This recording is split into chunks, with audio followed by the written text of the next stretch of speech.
नमस्कार आप सभी को। फिर हाजिर हूँ एक और नए प्रयोग की जानकारी के साथ। आज का जो प्रयोग की जानकारी है ये आपके जीवन में बहुत महत्व रखती है और मुझे लगता है कि 90% नहीं 100% इसकी ज़रूरत हर इंसान को भी है और इसके ऊपर ध्यान भी बहुत कम जाता है लोगों का।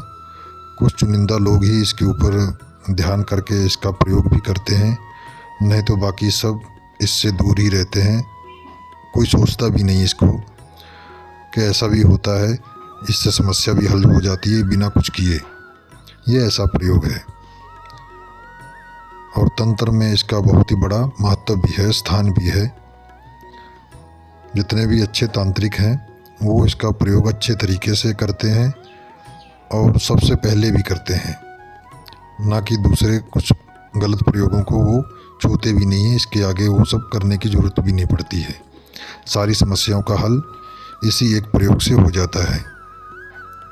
तो आप भी इससे लाभ ले सकते हैं। तो आपको करना क्या है, ये जो आज का प्रयोग है इसको आपको किसी शुभ तिथि में, नक्षत्र में, अमावस में, पूर्णमासी के दिन और सर्वसिद्धि योग में, तो इस तरह के योगों में आपको 108 बार इसको जाप कर लेना है। जाप करने के बाद ये आपका तैयार हो जाएगा। इससे लाभ आपको क्या होगा, जो आपका दुश्मन है वो घर छोड़ के भाग जाएगा, शहर भी छोड़ देगा। ये आपके प्रयोग के ऊपर है, आप किस प्रकार से करते हैं। मतलब कि जिस प्रयोग को करने से आपका दुश्मन ही आपसे दूर हो जाए, आपको लड़ने की ज़रूरत भी ना पड़े और ना ही कुछ और उपाय करने की कोशिश करनी पड़े, तो सबसे बढ़िया तरीका आपको यही अपनाना चाहिए जिसके बारे में मैं जिक्र कर रहा हूँ। तो जब भी अपने दुश्मन को दूर करना हो, उसके घर से, उसके शहर से, तो इस प्रयोग को ज़रूर एक बार आजमा कर देखिएगा, लेकिन बिना वजह किसी के ऊपर मत करिएगा, नहीं तो इसका परिणाम तो ईश्वर की कृपा से सबको मिलता ही मिलता है। मुझे कुछ भी बोलने की ज़रूरत नहीं है, जो जैसा करेगा वो वैसा भोगेगा। अगर मेरे बताने से किसी को लाभ भी हो रहा है, तो अगर किसी को हानि भी हो रही, तो मेरी वो गलती नहीं है, वो करने वाले की गलती है। तो इसमें मैं कोई भी हिस्सेदारी मेरी नहीं रहेगी। तो आपको करना क्या है, इसको प्रयोग को करने से पहले तो आपको विधि मैंने बता दिया थोड़ा सा, अब आगे की विधि सुनिएगा। कि जहाँ पर गधा लोटा हो या बैठा हो तो वहाँ की धूल ले आइएगा। मंगलवार के दिन अपने बाएं पैर से आपको उठाना है, हाथ से नहीं उठाना। जितनी भी आपके पैर में चढ़ जाए, लग जाए, उसको उठा लीजिए। 1 चुटकी 2 चुटकी बहुत है, ये नहीं कि 1 मुट्ठी लाना है। और 3 चौराहे की मिट्टी भी साथ में उसी वक्त लेते आइएगा। और आपको घर में नहीं आना है अपने, सीधा आप एक बबूल का पेड़ पहले से ढूंढ के रखिएगा या पीपल का पेड़ एकांत में जो हो, वहाँ पर अगरबत्ती अगर जलाना संभव हो तो जलाइएगा। और पूर्व की तरफ मुख करके उसकी जड़ के पास बैठकर, पेड़ की दोनों में से कोई भी पेड़ चलेगा, बैठकर इस मंत्र से 108 बार नाम से उसके अभिमंत्रित कर देना है। जहाँ पर अमुक आया हुआ है आप उसको कर सकते हैं।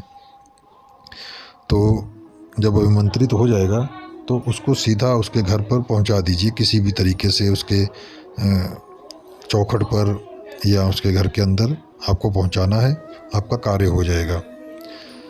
तो अगर आप पहली बार में सफल नहीं होते हैं तो मेरी एक राय, सुझाव ज़रूर मानिएगा। जब तक आप सफल ना हो जाए तब तक इसको करते रहिए, मंगलवार या शनिवार करते रहिए। क्योंकि हो सकता है कि आपके जिसके ऊपर आप ये कार्य कर रहे हैं उसने अपना कोई सुरक्षा कवच कर रखा हो, लगा रखा हो, या उसके उच्च ग्रह हों। आपकी उच्च राशि से हो सकता है आपकी राशि नीच हो सकती है, या उसका ग्रह गोचर इस वक्त बलवान हो सकता है, महादशा अंतरदशा बलवान हो सकती है। तो आपका जो ये कार्य है, जो आपने ये क्रिया की है, ये उतना प्रभाव नहीं दिखा पाएगी। तो उसके ऊपर प्रभाव डालने के लिए आपको निरंतर करना पड़ेगा, तब जाके सफलता प्राप्त होती है। तो ऐसी चीज़ों को जो अंदर के रहस्य होते हैं यही होते हैं कि कोई भी कार्य करने से पहले उसकी जानकारी होना। जैसे हम लोग पहले कोई भी कार्य करते हैं तो पहले उसके बारे में जानकारी ले लेते हैं कि वो क्या है, उसके पास क्या है, क्या नहीं है, तो उस हिसाब से हम लोग प्रयोग करते हैं। तो यही चीज़ें तंत्र में सफलता प्रदान करती हैं। तो जो बिना सोचे समझे आप चलाएंगे तो वो लग भी सकता है, नहीं भी लग सकता, तो वो तीर तुक्का हो जाता है। तो यही मंत्रों का रहस्य भी होता है। और सही सटीक नक्षत्रों का ज्ञान होना भी बहुत ज़रूरी है, क्योंकि हर नक्षत्र में हर मंत्र का प्रयोग नहीं किया जाता है, सबके लिए अलग अलग हैं, अलग अलग रुते हैं, अलग अलग महीने हैं, नक्षत्र हैं। स्वर ज्ञान भी होना चाहिए। कभी कभी कुछ ऐसी चीज़ें होती जो स्वर के ऊपर चलती, सूर्य स्वर चल रहा हो तो आपकी शक्ति किस तरह की काम करेगी, और चंद्र स्वर चल रहा है तो किस तरह की आपकी पावर रहेगी। तो इनका भी ज्ञान होना चाहिए। तंत्र में आपको सभी चीज़ों का उतना ज्ञान होना चाहिए जिससे आप सफलता प्राप्त कर सकें। ये नहीं कि आपने एक चीज़ हासिल कर लिया तो आप सोचे कि बस हो गया, नहीं, ऐसा नहीं होता है। जैसे कोई गाड़ी लेता है तो गाड़ी चलाना और लेना बड़ी बात नहीं है, उसके इंजन की भी जानकारी होनी चाहिए। अगर कहीं रास्ते में कोई फॉल्ट पड़ता है तो आप उसे ठीक कर सकें। मैकेनिक नहीं मिलेगा तो आप ही तो जितना ज्ञान होगा उससे आप उसको आगे ले जा पाएंगे, नहीं तो मैकेनिक के चक्कर में बैठे रहेंगे। तो इसी तरह तंत्र मंत्र है, उसके अंदर के भी रहस्य को जानना बहुत ज़रूरी है कि अगर ये वापस पलटता है तो मेरा क्या नुकसान होगा, और मेरे पास क्या है, मैं क्या कर रहा हूँ, क्या उसके पास वापस पलटाने की क्षमता है, क्या भविष्य में ऐसा कुछ हो सकता है कि ये वापस पलट कर आए। तो इस तरह की जानकारियाँ होना बहुत ही ज़रूरी है। तंत्र आसान नहीं है, महासागर है, सभी इससे लाभ नहीं ले सकते हैं, ना ले पाएंगे। मैं भी नहीं पूर्ण रूप से लाभ ले पाऊँगा, क्योंकि समय अनुकूल नहीं होता है हर चीज़ के लिए, उसका इंतज़ार करना पड़ता है। तो आज्ञा दीजिए, फिर मिलूँगा एक और नई जानकारी के साथ। तब तक के लिए नमस्कार।